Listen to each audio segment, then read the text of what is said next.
Yeah! Sa bayan kong minahal, may tanong na di masagot. Sino bang tunay na lingkod? At sino ang may hawak ng lubid sa leeg ng lahat? Sa bawat ngiti nila, may lihim na tinatago. Barong malinis pero bulsa'y punong-puno.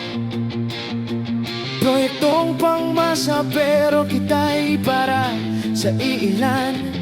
Habang ang mahirap lalong nilulubog sa utang.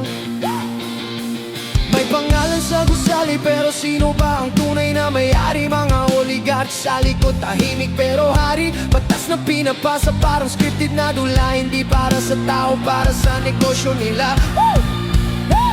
Kaliwat kanan ang sigaw ng pagbabago, pero pare-pareho lang ang galaw sa entablado. Pula man o dilaw, kahit anong kulay, kung pera ang hari, lahat sila'y sabay-sabay. Mga mukha sa likod ng trono, sino bang may kontrol sa gobyerno? Boses ng bayan, pilit pinapatahimik. Sa gitna ng ingay, katotohanan ng biktima. Mga ideolohiyang nagbabanggaan habang ang masay naipit sa gitna ng digmaan. Hindi bala ang laban kundi impluensya at yaman, pero ang talo pa rin ang simpleng mamamayan.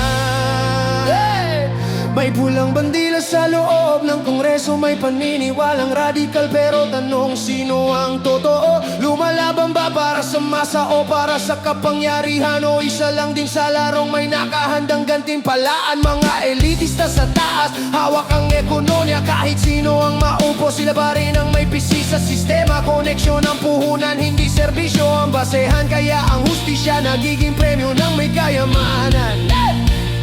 Gising kabataan, mga kalokong hinahan, kasing ikaw ay para sa pagbabago. tanungin mo sino ang nakikinabang sa bawat batas na biglang lumilitaw sa hapag. Mga mukha sa likod ng trono, sino bang may kontrol sa gobyerno? Boses ng bayan, pilit pinapatahimik. Sa gitna ng ingay, katotohanan ng biktima.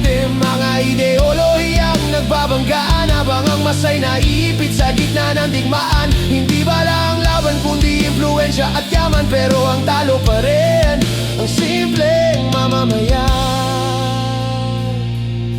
Hindi kaliwa, hindi kanan, kundi tamang piliin. Hindi pangalan, hindi yaman, kundi prinsipyo ang hanapin. Dahil sa uli, hindi sila ang magdurusa, kundi ikaw, ako.